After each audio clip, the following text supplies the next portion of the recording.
বিগত 5ই আগস্টে খুনি হাসিনা বাংলাদেশ থেকে বিতাড়িত হয়েছে, কিন্তু খুনি হাসিনার সাথে যারা খুনি হাসিনার ফ্যাসিবাদী আমলকে জায়েজ করার জন্য বিভিন্ন পেশায় থেকেও যারা বাংলাদেশের গণমানুষের সেন্টিমেন্টকে উপেক্ষা করে খুনি হাসিনার নিকৃষ্ট দালাল হিসেবে নিজেদেরকে আইডেন্টিফাই করেছিল, সেই রকম একজন নিকৃষ্ট দালালের নাম হচ্ছে অভিনেতা সিদ্দিক।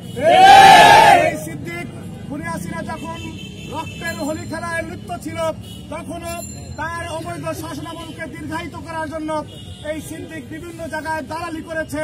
দালালি করতে করতে গিয়ে এই সিদ্দিক সীমা লঙ্ঘন করে বলেছিল যে বাঘে ধরলেও ছাড়ে, কিন্তু খুনি হাসিনা ধরলে ছাড়ে না।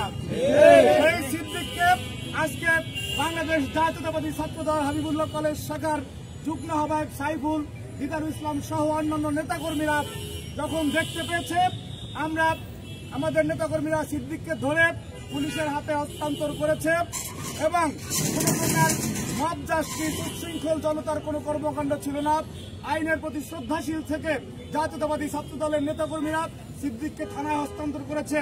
পুলিশের কাছে আমাদেরকে অনুরোধ থাকবে যে সিদ্দিক এত হাজার মানুষ মারা গেল, এত গুম খুম জুলুম নিপীড়নের পরেও যাদের হৃদয়ে ন্যূনতম কোনো অনুকম্পার সৃষ্টি হয়নি, তারা যে পেশারই হোক না কেন, তাদের আমাদের কাছে একটাই পরিচয়, তারা দালাল। সে অ্যাডভোকেট হোক, সে অভিনেতা হোক, সে বুদ্ধিজীবী হোক, বিশ্ববিদ্যালয়ের শিক্ষক হোক, যেই পেশা হোক না কেন, দালালের একমাত্র পরিচয় দালাল। এই সিদ্দিক যাতে কোনো প্রকার আইনের ফাঁক ফোকর দিয়ে বের হয়ে যেতে না পারে, সেটি সরকারের কাছে অনুরোধ থাকবে। পাশাপাশি আরেকটি কথা বলতে চাই দুঃখের সাথে, সেটি হচ্ছে আপনারা টেলিভিশনে টক শোতে দেখেন, সভা সেমিনারে দেখেন যে যারা জুলাই অভ্যুত্থানে নিজেদেরকে মূল স্টেক হোল্ডার দাবি করে, তারা কথায় কথায় সংস্কারে আলাপ করে, কিন্তু আমরা বাংলাদেশের 56,000 বর্গ মাইলে কোথাও দেখি নেই যে এই যে যারা নিজেদেরকে মূল স্টেক হোল্ডার দাবি করে তারা কোন ফ্যাসিবাদের দোসরকে ধরে পুলিশের হাতে দিচ্ছে। আমরা শুধুমাত্র বড় বড় চাপাবাজি করে আজকে বাংলাদেশে আর এক ধরনের দুর্বৃত্তায়নের সৃষ্টি করতেছে। বাংলাদেশের জনগণের স্বতন্ত্র প্রহরী দলের নাম হচ্ছে জাতীয়তাবাদী দল বিএনপি। বিএনপি নেতাকর্মীরাই সারা বাংলাদেশে ফ্যাসিবাদের দোষরদেরকে ধরছে, পুলিশে হস্তান্তর করছে, আইনি পদক্ষেপ নেওয়ার জন্য উদ্যোগ গ্রহণ করছে। সুতরাং ফ্যাসিবাদের বিরুদ্ধে আমরাই সংগ্রাম মুখর রয়েছি এবং আমরাই এই যে যারা জীবন দিয়েছে তাদের পবিত্র রক্তের সাথে কমিটমেন্ট করে আমরাই রাজপথে রয়েছি। সুতরাং আমাদের অনুরোধ থাকবে, অনেক বুদ্ধিজীবী আছে, এদেরকে আমরা জ্ঞান পাবি বলতে চাই যে যারা বলবে একজন অভিনেতা তাকে কেন ধরা হলো।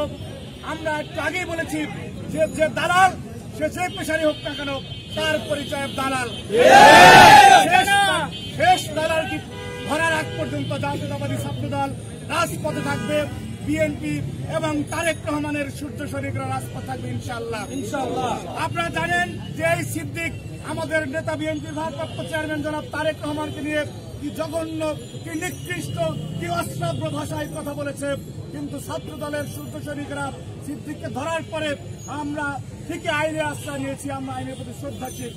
আপনাদেরকে ন্যারেটিভ তৈরি করতে চাইবে যে কোনো ধরনের মব জাস্টিস হয়েছে, এইখানে কোনো ধরনের কোনো মব জাস্টিস হয় না, এইখানে কোনো উচ্ছৃঙ্খলতা হয় না।